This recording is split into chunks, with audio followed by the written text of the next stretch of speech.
Yeah. .org. That what?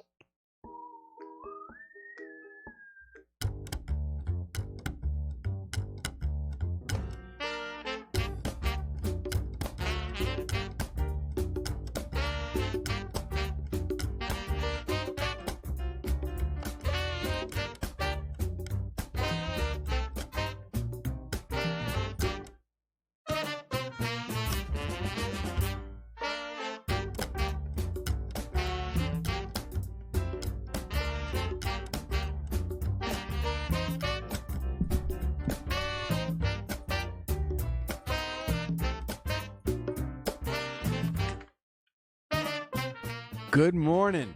Welcome to WNHH FM's Dateline, New Haven. I'm your host, Paul Bass, inviting you to look behind the headlines on the stories that make our community tick. John Cirello makes New Haven tick as an attorney, as a Morris Cove civic volunteer, as a business leader, as a lifelong Republican. Remember that last word, folks. Because like many Americans, John has been keeping tabs on the presidential impeachment trial going on down in Washington. And he has a lot to say about it. He's here in the WNHH studio to say it. Thanks for coming in, John.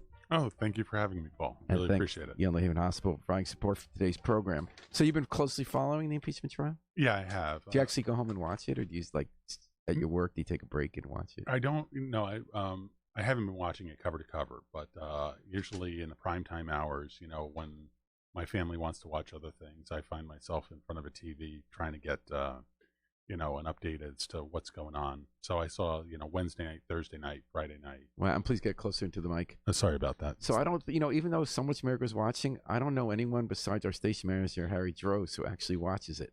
I couldn't imagine watching it. I think one of the problems is that there's this narrative that it's a waste of time and a foregone conclusion that they don't have the votes in the Senate, and so why pay attention? And I also think there's an issue of dramatic thread. We kind of knew at the beginning everything. That's true. And some people think half the country thinks it's really bad. Half the country thinks they don't care if he shoots someone on Fifth Avenue. And it's like, even though there are revelations, like John Bolton said, he personally can attest to the fact that Trump was holding back the aid to Ukraine to in return for political favors. I think it's different from Watergate with the drip, drip, drip. And oh my God, there were all these legal campaign contributions. And oh my God, these plumbers are being directed, plumbers, quote unquote, the people breaking into headquarters are directed by the White House. And oh my God, this had people's tax returns were being, right, tampered with. This we kind of knew at the beginning. And even though, and I think people's minds are made up. I don't know. Yeah, I mean, I think that the only poll that I really see that has changed in any fashion has been the percentage of the population that thinks that removal is an option or should be the case. And how does it move? It's moved up. From what I've seen, it started in the 40s, which we would anticipate with Trump's support and his base and his popularity ratings, but it's kind of creeping above 50%. More than 50% believe he should be removed from office? Should be removed. I saw that on a Fox News. Fox News reported. Yeah. I'm trying to remember if it was 48% or just over 50%. But it was a larger percentage than the people thought. So, John Cirello, you are a lifelong Republican. Yeah. You're a fan of Ronald Reagan. Yeah. And you've run for office as a Republican. That's correct.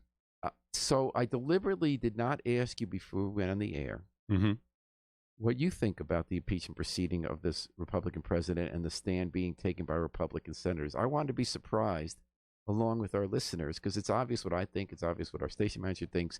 What does John Cirello think about this impeachment? Thanks. And I knew that I was going to be prefaced as, John Cirello, the New Haven Republican. And what does he think? And I really feel like it is nice to be part of an endangered species. It's you and the bald eagle. I know. If New Haven had a zoo, I think that there would be a Republican exhibit just so that people could see one in its natural habitat. What right? would we feed you? I don't know, red meat, I suppose. Cows that for all they do to the ozone layer. That's what we want to be eating. So, but I'm here today as an American citizen, and as a student of the Constitution, and as a defense attorney for criminal prosecutions. Mm-hmm. And I think that's the role that I'd like to present today. yes, I am a Republican, but I think that, when you're impeaching a president, and I think that this is lost sight on a lot of people, there's a political aspect to it. It's all about politics. But there is also a civic aspect to it as to what's right for the country and what we need to do for the country.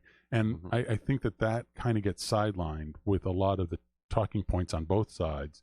Yeah. And they look at it as, well, I got to be on my side whether or not I agree or not. And I don't fall in that camp. I'm really trying to look at this as objectively as possible. So what have you concluded?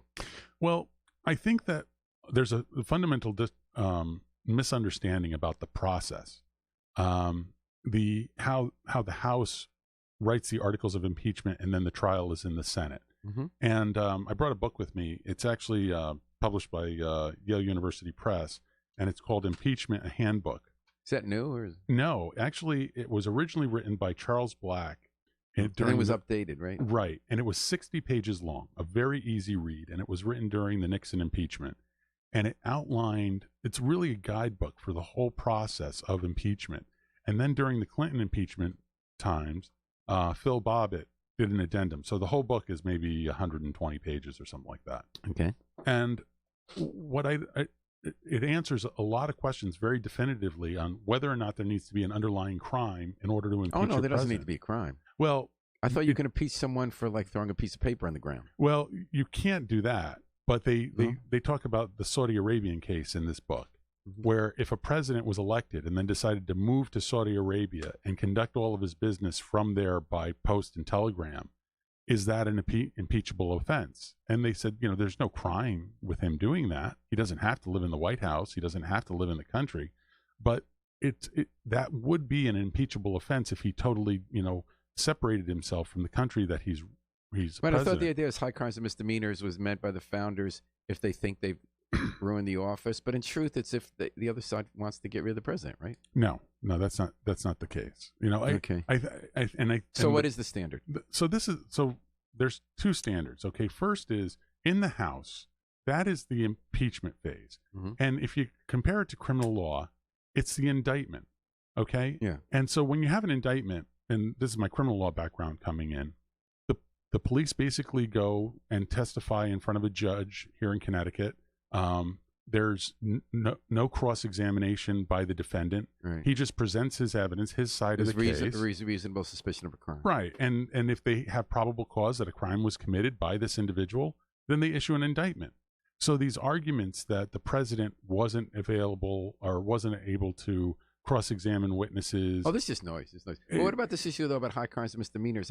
I thought it doesn't have to be, as Dershowitz said, until Dershowitz changed his mind. That's true. Impeachment was seen as the process where the Congress and the Senate, the House, and then the Senate get to decide if they think this person has misused the office. It doesn't have to be in the criminal code. Right. And the Constitution and a lot of laws are set up with these competing terms, okay? And so you have high crimes, which, okay, you would think were big deals, and then misdemeanors. Well, in criminal law, a misdemeanor is something that's punishable by less than a year. That's the definition of a misdemeanor. So putting those two phrases together, they're basically saying anything. The one thing that it's definitely not is maladministration. They didn't want people impeaching a president. But how about how you conduct yourself? Like, for instance, a president who calls someone who criticized him in Congress pencil neck and makes fun of everyone's appearance and threatens them with retaliation and has mobs, 1 million of people who commit violence. That, to me, would be a much more dangerous thing than some of the things they're talking about. Yeah. I think that works itself out in the political process. I think that, that's why we have elections. If it doesn't have to be in the criminal code, what should it be to be a high crime or misdemeanor? I think that, one of the things that I don't think, in this particular case, I think it fits in line with treason, giving aid and comfort to our enemies. So in this case, you have Ukraine, who is one of our allies, who is currently at war with Russia, which, although there's a lot of back and forth on this, is our enemy. And by delaying aid so that they could defend themselves, you're actually giving comfort to our enemies, which are the Russians. Mm-hmm. And I think that's what's going on here. And I don't hear anybody making that argument, but I think that that's a very strong argument. That it's like one of his supporters are Adam Schiff had as a pencil neck. Do you think that we're in a good place in our country now, and this is the way we're deciding whether people have a good argument or not when they're a member of Congress and investigated something? You call him a name? No. I mean, we're not in a good place, and the problem is that people are leading with their gut and following with their head. They make the decision and then come up with the reasons to support it instead of the other way around. So, John Cirello, it sounds to me like you think he should be impeached and removed from office. I don't know whether he should be removed from office. I think the impeachment was totally valid. I think that he received due process. A lot of his arguments are that he did absolutely nothing wrong. If I did it, it's okay. And if I did it, it's okay. Under Article 2, I'm covered. We're going to show. They also said that that he was denied due process. I think that earlier when I was talking about the indictment and how you really don't get due process in the indictment, right. he's getting tons of process. There's that due process, and the fact that he's the one who's held back people from testifying. Yeah, but I got to tell you, someplace I'm not sympathetic to Democrats. I'm not sympathetic to Democrats on the obstruction charge, and I'll tell you why. Go ahead. And I'm someone who has Trump derangement syndrome. Mm-hmm. I wake up every day scared of Donald Trump because I feel like I have Jewish genes. Remember pogroms? We remember the Holocaust. Donald Trump to me is Hitler. I just can't change that. It's not. But how do you reconcile that fact with the fact that his daughter married a Jew and easily? And what he says when he goes speak to Jewish groups, you should like me because I make deal, because he has all those anti-Semitic caricatures and urges on the Nazis. And I think that anti-Semites have a great time getting aid and money from Jewish people. I don't think that's a problem at all. And what he's doing in Israel is aligning himself with Christian right fundamentalists who want Israel to kill Palestinians so the book of Revelations can come true, and then the Jews get killed if they don't convert to. I mean, it's sick stuff. He brings a rabbi there when he was moved the embassy who has preached that Jews could not be saved because we're so inherently evil. I mean, it's like a crazy thing. And anyway, it's not just about Jews. It's about that kind of fascism. So I have that bias. Mm-hmm. And I still think that the Democrats made a decision I understand on obstruction, which weakened their case considerably. I'm not taking issue with your first point about aid and comfort to the enemy and what he did with Ukraine. I think that was completely outrageous, and all Republicans admitted it until they stopped admitting it because of political pressure. Lindsey Graham knew it was terrible. They all knew it was terrible. Yeah. On the obstruction issue, I do think he's obstructing because he won't let his people testify. But as my friend Harry always points out, he's a Trump fan. The Democrats should have gone to court if they wanted to press that case and have the court rule on whether John Bolton and Mulvaney and the others, Pompeo, should have to testify. But that would have made it stretch out for months, and the Democrats knew. They made a calculation that I agree with, that a drawn-out impeachment process for months and months was going to hurt the Democrats politically. So it would have taken months and months to settle the obstruction question by having a court rule on whether. I think they should have served subpoenas. I think they should have had Giuliani arrested for defying a subpoena. They should have gone whole hog if they wanted to do obstruction. I understand why they didn't, but I think that makes it harder to press that case. I mean, the obstruction of justice argument, that is a tough one because, I mean, well, you know more about this than I do, but am I right from a layman's view that they didn't really press the whole legal case first? They didn't, and they could have gone to federal court. And when Congress files, motions with the court to support subpoena, I mean, it's not like they have to wait in the docket with everybody else. I mean, those are the types of things that are taken up right away. And you don't think it would have been a few months? It probably would have. I thought that's the game that the Trump played, that they were allowed to play, that I thought they were smart to play. Right. Defy Congress to take us to court. Well, yeah. And, I think that Congress has ceded a lot of power to the presidency over the years. And I think that both parties. Exactly. That's why I said Congress. Obama, right? Yeah. And, I think that the concept of executive privilege is, this ever expanding doctrine, and it covers more and more things. And so when you hit the president or his staff with subpoenas, what's the answer? I mean, I think that we do need some judicial rulings on this. I would have arrested Trump's people who didn't testify and then have it play out there. I would have really gone whole hog. Right. Harold Koh, the former Yale school dean who worked for the Obama administration, he wrote an op-ed in the Times last week saying, whoever you send, the Capitol Police, whoever, they should have gone and arrested Trump administration officials and others, and Giuliani, his lawyer, who defied a subpoena. Mm-hmm. I mean, I think that there are political forces at work here, and there are things that are good for our side and good for their side and all that. Yeah. And I think that sometimes that gets in the way with the pure pursuit of justice and exactly what is right. And Right. I think that's what's going on. And what's going on is we're talking to John Cirello, one of our favorite Republicans, which is not a big group, but we don't have any unfavorite Republicans in New Haven. Here on Dateline New Haven, he's been watching the Trump impeachment case closer than most people, and from 3 vantage points: as an American citizen, as a student of the Constitution, as a defense attorney. So am I right in summarizing that you believe that on the first count that Trump should be removed? You're not sure about removed from office, but you think he is guilty for having giving aid and comfort to the enemy, which is treason, but you haven't made up your mind on the obstruction case, and you haven't made up your mind on whether he should be removed from office. That's correct. And what's now? Tell me about removed from office. So, removed from office, I think, we do have an election coming up in November. Yeah. And I mean, Adam Schiff made an unbelievable presentation on Thursday night where he was talking about. You must not have been watching on Fox News, right? Because didn't they turn the audio down? Well, whenever Democrats talk, this is where we are in this country now. Half the people are getting news from a network that turns the sound off when the Democrats talk and just trash him while he's trying to talk, and just turn the sound up for the Republicans. I was very surprised that Fox, discontinued their live coverage of the impeachment as it was going on, and went with their regular primetime programming with Sean Hannity and Laura Ingraham and all of that. I was very surprised. They would put it in a little box at in the corner with no audio. And, I don't know how you consider yourself a news organization. Well, they're not news organization. When one of, the 3 times that there's been an impeachment and you're not covering it, wall to wall. I mean, I just don't understand. I don't understand that. I mean, if they're chasing ratings, I guess that might be the case. It's not just ratings. They're a propaganda outfit for Russia and the Trump administration. I mean, they really are. I mean, they're not giving. It's not just that they're biased. They really are anti-truth.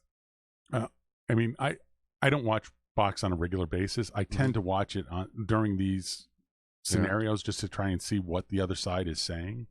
And I'm trying to get back to your. Okay, back your point. So we say that you're not sure about removal from office. We have an election coming off. That's the right place to settle it. I think I would probably be with you on that one. Yeah, and I also think that it would be a little bit more.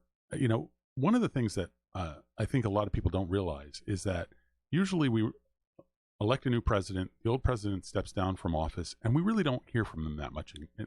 In after that, okay, that's not going to happen with Donald Trump. You can remove him from office, but will he be listened to? He will be holding rallies, and he will be contacting his base, and he will, feed that ego of his well after. And, if we remove him from office without an election, I think that he is going to call it illegitimate. I mean, when you're not bound by, the truth and the facts, you could say almost anything. And he demonstrates that. So I think that. Do you think he'll leave office if he loses at the ballot box? I watched I'm really Bill scared Maher. about that. I watched Bill Maher, and he says, "What's going to happen?" He'll make up. They're making up stuff. And Fox. Remember last election, Fox showed a video and all over Twitter of a bus they said was bringing fake voters for Hillary, and it was people coming from a convention to the buffet.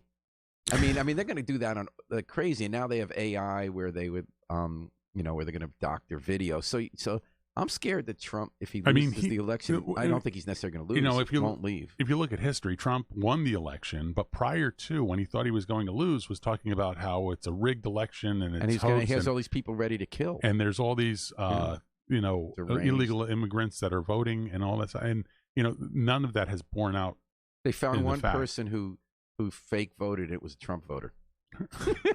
I can't speak to that. I don't know that story, but Bob McCormick asked, who would John like to see run against Trump?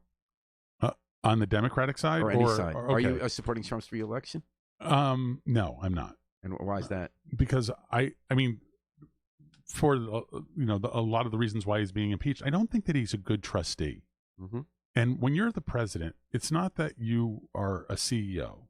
You're a trustee of the powers of the office of the presidency, and those are given to you by the people. And I don't think that he has ever held a position of trust. It's always been what's good for his company is good for him. And I don't think that he has the ability to separate that out. And that's what's gotten him in trouble here. He thought there was no difference between what was good for America. So who would you? Are you for William Weld and the Republican? Are you for an independent? Are you for a Democrat? I mean, I like on the Democratic side, I like Pete Buttigieg. Why is that? I think that I like his age. I like the fact that he's executive. Even though he's just a mayor, he's not a governor. He got fewer votes than Justin Elker. I'm sorry, what? He got fewer votes than Justin Elker. Well, but I mean, and on the Republican side, I mean, I think that we long for the days of all the people that we threw away. The Mitt Romneys and the John McCain's, who aren't here, of course, but these good, solid individuals who dedicated their lives to public service. It's unfortunate that there's no counterpoint on the Republican side that can just kind of speak to some of the issues that I'd like to be. So the big new, you're following John Bolton, former advisor who left and said that Giuliani was running a drug deal and all this. Mm-hmm. He says now in his book, allegedly, although we haven't seen the book, that Trump personally, he was in the room, Trump personally said, I'm holding this aid until they give me what I want in Ukraine for political benefit, the investigation, all that. Do you think that makes a difference? Do you think he'll be called to testify? Or is everyone's mind kind of, I guess I'm a fatalist. I think everyone's mind's made up. We knew from the beginning, even though we've had no firsthand testimony because Trump has illegally prevented his people from testifying, if they testify and say it, the noise machine just comes back saying it doesn't matter. What he did was fine. Yeah, I really feel like people have kind of entrenched themselves in their opinions. And, I think that even if they had, I mean, they have the president talking about, I think that China should interfere in our elections, or right? Russia. He said it on the campaign trail. And so, and then they did. When you have the defendant, admit on national television that this is something that I think is okay, and there's no backlash from his own party, no backlash or drop in his public support, then there's an acceptance of it and you can get away with it. So, what additional piece of evidence is going to tip it over, or, it's going to be the linchpin? I don't see it. So do you think it's over? You think yes, basically he'll get exonerated? But I think but you're still watching. But I am. Because you care. You care about our country and our system. And I wanted, and I, because of my profession, I mean, to watch prosecution, present their case, I'm learning things, right? What did you learn? I learned that, Adam Schiff did a phenomenal job and really kind of was on par with any federal prosecutor when prosecuting a case. The use of video and exhibits and, trying to prove that what was in the president's mind by what was going on around him and what other people were saying about what he did. I thought that was brilliant. I noticed that the Republicans on Saturday looked a little bit skittish and didn't have that smooth confidence of a lot of the Democratic managers. And I thought that was very telling. I don't know why that actually was, but I just felt like they were kind of stumbling a little bit. They didn't have as many, video clips that they were going to. A lot of it was just what they were saying, and they were kind of fumbling, with pages and stuff. And that's always a sign of somebody who's not that sure of their argument sometimes. I actually, for listeners who are not aware of the president's defenses, they made 5 points as to why they don't feel he should be impeached or removed from office. I mean, I could go over them if you want, or I don't. But one of them says that you can't impeach the president, right? Well, no, unless you have a criminal code citation. Yeah, but they talk about how the transcript in the July 25th transcript that there was no mention of aid or an announcement in the transcript, which so then they say then that's the best piece of evidence that shows that there was no, and I think that's weak. I mean, if you're on a telephone call and a lot of people are listening and it's being transcribed, it's not the time when you say, okay, and this is my criminal conspiracy. Like, you typically don't do that. The other thing is, and I want your listeners to listen to this point. The Ukraine president and all of his staff said that there's no pressure or quid pro quo. And this kind of reminds me, I do a lot of domestic violence. Mm-hmm. And there is often a case where You do a lot of domestic violence cases. where You don't do a lot of domestic violence. I know this is true. I love my wife Michelle. We're very happily married. But with regard to, I represent criminal defendants in domestic violence cases, and if their girlfriend or wife shows up on court on the day that they're going to be tried or maybe put in jail and says to the judge, "Oh no, I lied to the police. It didn't happen. It was totally different." That's not dispositive of the case. That doesn't dismiss the case. There's still a hearing to determine what actually happened, because they understand that people may have financial or emotional or other types of pressures that will make them, go along with the person who committed the criminal conduct. Yeah. They say that Ukraine didn't know that the assistance was being paused. Now there's evidence on both sides of that, but they say that the Ukrainian officials didn't know of the pause in the aid until after the whistleblower's complaint. This one we've talked about a little bit, that there are no witnesses that said that the president ordered the hold until the investigation came out. And again, that's because a lot of those witnesses who talked to the president haven't been able to testify. Right. And then they say that the security assistance in the meeting with the president eventually flowed. So where's the crime? Yeah. But there's always, the crime of attempt, is there. If cop pulls me over for speeding and I hand him my wallet with $100 in it and say the license is in there somewhere, right? And the cop doesn't take the $100, I could still be charged with bribery. And the cop could say, and I didn't feel pressured to throw the ticket out, so a lot of these arguments, I think it was described as weak tea by one of the commentators. I think that's there are no arguments on either side. Either you think that it's okay he did it, or you don't, because that's the argument is he didn't do it, but if he did, it's okay. And a lot of people think it is okay. I actually want to get to that after the break. Rodney Williams says Trump opened eyes to the amount of racist people that exist in our country. The Democratic Party has to do a better job for black and brown citizens. They expect to take back the White House. Boy, I can't agree with that more. Mm-hmm. We complain about Trump, but the Democratic Party has some issues they need to focus on.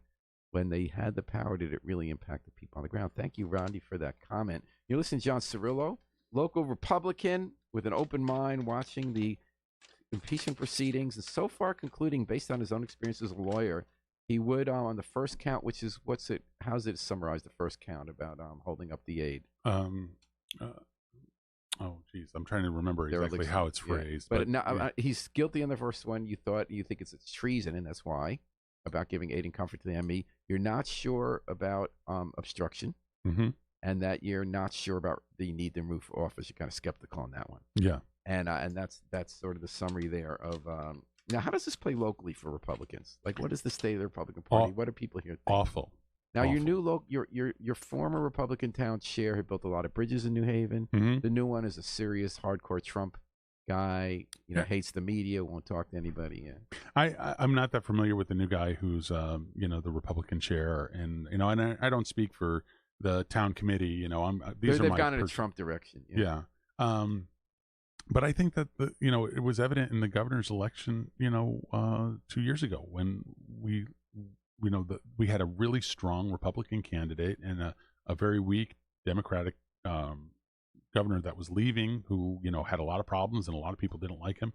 And I think that there was just such spillover from the national debate into local politics that it just killed the option. So you were comfortable with Stefanowski. I was. But you feel that people were not voting for Lamont; they were voting against Trump. That was very clear. People were hungry for a chance to vote against Donald Trump. Right.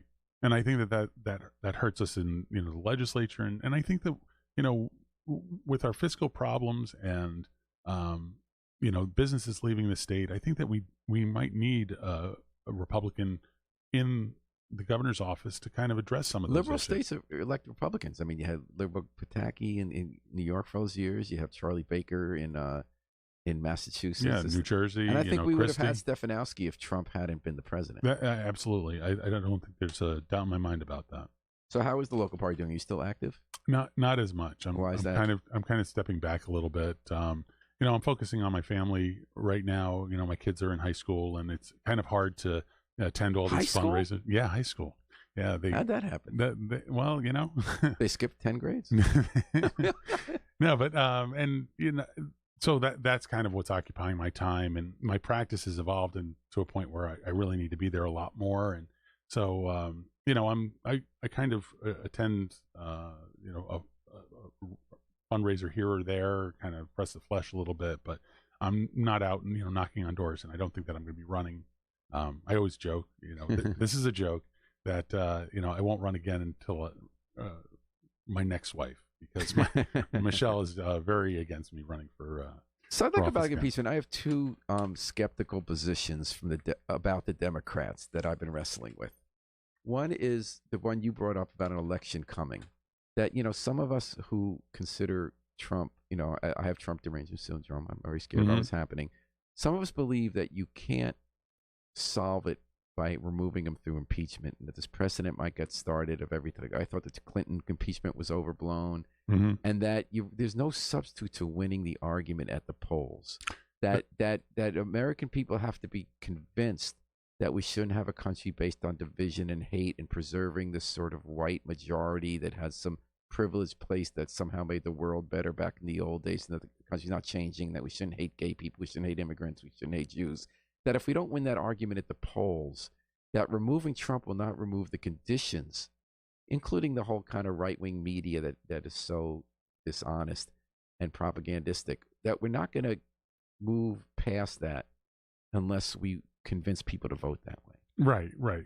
Because sort of like the way even Ruth Bader Ginsburg thinks the Roe versus Wade decision had faults because it wasn't properly decided, and that maybe you needed to convince the country, not that she was against the decision, but that the abortion issue needs to be settled democratically too. And I think that that's why they're removing the Republican establishment is removing a lot of these restrictions, and then allowing the legislature of that state or whatever to make the laws.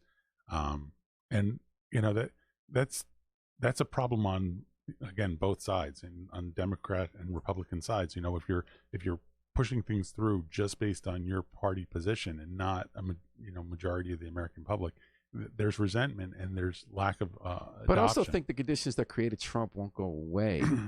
No, if Trump is impeached, we're still going to have battleground elections in which, if we're going to move forward as a country, or if we're going to protect our institutions or not. Yeah, Donald Trump is not going anywhere. Even if he's not the president, he is not going anywhere, and he is going. Or if he died, I don't want to die. I'm not saying he should die. If he died, I still think there'd be another person carrying that flag. See, and also, like, that's why the founders were so brilliant in their standard of having 2/3 of the Senate vote for removal. It's not just a majority, so hopefully it would anticipate that it would be a bipartisan agreement that this person needs to be removed from office. Yeah. I mean, if you want to give it a criminal law analogy, all right, when you have a case go to a jury, that jury vote has to be unanimous. If it's split, the person is... Although some states, in state law, you can have a split jury convict. You've had some of these 7-2 decisions where people who are innocent were convicted of murder. You wouldn't read about that. In Connecticut? No, I'm talking about Connecticut, which is my area. Harry said very specifically, no one is wishing Trump dead. I said very specifically, if he died, which nobody's wishing for or saying should happen, what he did, what he represents would not go away. I don't think so. I think that he's a great mirror to the populace and certain portions of the populace. And I think that one of the things that we don't take enough responsibility for is the American public is really responsible for the position we're in. We could blame the media. I agree. We can blame the left. And we have to win the argument. Right. You have to win the argument. You have to go out and win the election. You do. But I was saying, so you have to have a unanimous vote in order to convict. The fact that there's a split jury and the guy goes, that doesn't necessarily mean he didn't do something wrong, or you wouldn't hire him in the future, or it's somebody you got to watch out for. But it didn't meet the standard of what we've set down as what is a conviction. And that's the same and bringing thing. it back to New Haven, John Cirello, I was thinking about what we consider okay to do government and what not. Like, I have no doubt that every president from every party, to some extent, makes decisions that are a mixture of what they think is best for the country and what's best for their personal gain. I mean, Trump's more out there than others. Right. But and I'm also thinking about where we draw lines at different times in our history. So I'm going to bring it really, really local. In 1987, New Haven was going for money from the federal government to build the 9th Square project. Okay. And they got the biggest urban development action grant in the history of the country. I think it was $10.7 million. The way they got it, this was under President Reagan. He had a African American head of the Department of Housing and Urban Development. He didn't even know his name. His name was Samuel Pierce. He gave like one African American appointee, right? And the guy didn't have much power, but he had these grants. And the way you got these grants was you paid $50,000 for a quote consulting fee to a man named Fred Brown. Right. Fred Brown was a subway conductor in New York. He had no consulting company. He was the head of the New York Black Republicans organization. Okay. And his company was actually address listed as his lawyer's office. So I wrote an article at the time saying that the way we got a $10.7 million grant is that we gave a $50,000 consulting contract to a politically connected guy who has no experience in politics and couldn't produce a shred of evidence that he had done anything for the job. Mm-hmm. Now, at the time, the guy who did for New Haven, there was a development official who was the most honest development official I've ever seen. He succeeded one person who had stolen money. He preceded somebody else who took kickbacks. This guy was completely honest. And he said, I feel fine about that $50,000 because no one was pocketing any money. It's the best investment we ever made to get $10.7 million. We said it's wrong because that's a kickback. Right. But it was legal. And the New York Times ended up writing about it too, and they had to give the money back. Fast forward 30 years, I was on a panel with this development official, and we revisited that case. And I said, the more I thought about it, the more I thought if I were in your position, I would have done the same thing. You weren't trying to enrich yourself, and that's the way it works. And he said, you were right and I was wrong when you wrote those critical articles. Back in those days, we thought that's not the way things should work. So when you look at Hunter Biden, how wrong it is that because someone's the son of a vice president that he gets all these payoffs, all these expensive positions where he has no background for because we want to curry favor of the government.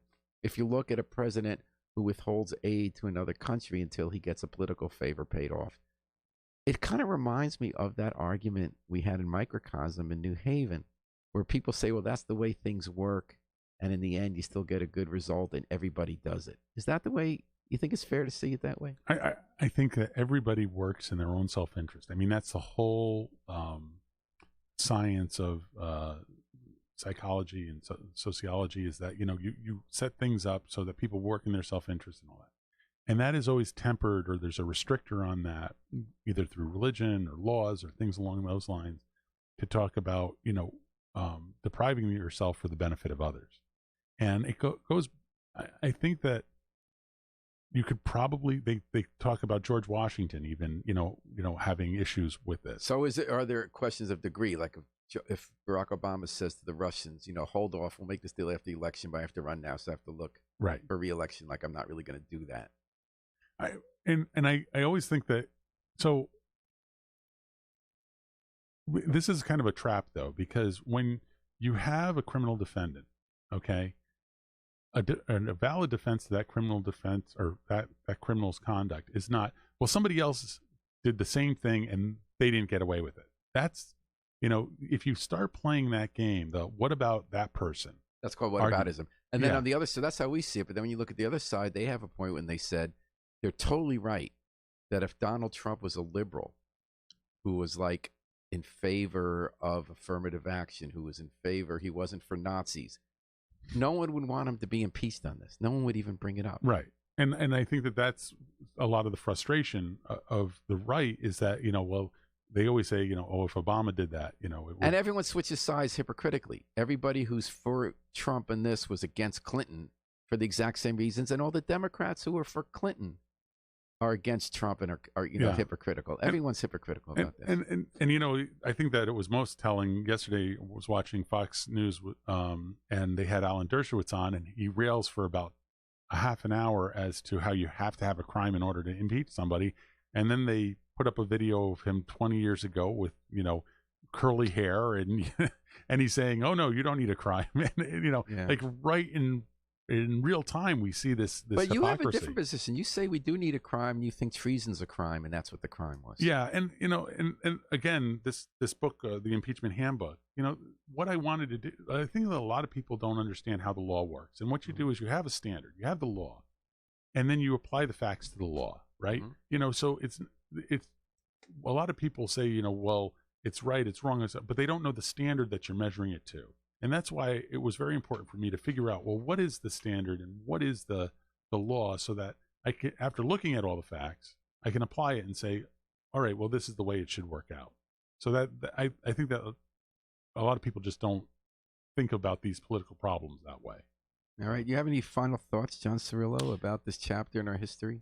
I really would advise your listeners to really try and look at the other side with some empathy. I think that that's the only way that we're going to be able to get out of this. I think that we all have and I do feel for the Republicans who feel that the Democrats are hypocrites, which I agree about impeachment, which I think the Republicans are too. I think they're right that people want to settle this not at the ballot box, although I am sympathetic like you to the first charge. Yeah, absolutely. So you want people to look at each other's side. And with empathy, with understanding.